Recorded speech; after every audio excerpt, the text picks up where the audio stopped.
officer our Salt Media Fenga Salt team tusanyise okutuuka ku mazaalibwa ago ataago omulundi omulala era zengalo ezo zowulira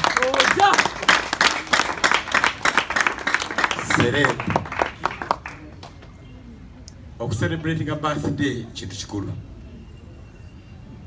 era abantu bacelebrating a birthday zaabwe kubanga bali worth being celebrated. Abamu babyetuumeeyo ku kibuga nti baceleb kino kiraga nti you are celebrated mu bulamu bw'abantu bano bonna.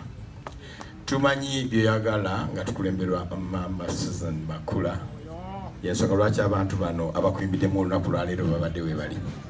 Tumanyi ebirala byoyagala senga tubadde ne capacity tubadde kukwasa Pentagon ng'ewedde okuzimba naye capacity tugirina.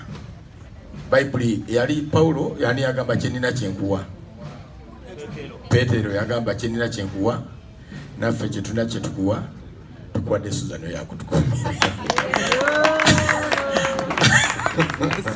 Mukama tugenda kuba engalo z'omwanguka mirundi esatu nga oluvannyuma twogere tukubye zaaki engalo ezisooka, engalo ez'okubiri, engalo ez'okusatu.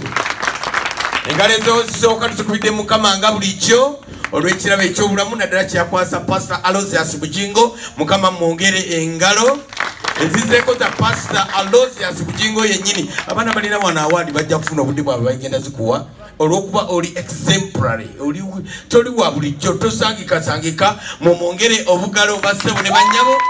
Ezisembyeyo zibadde za Susan for the surprises ever. One of Salt Media, thank you so much for loving us and most especially for loving Pastor Aloysius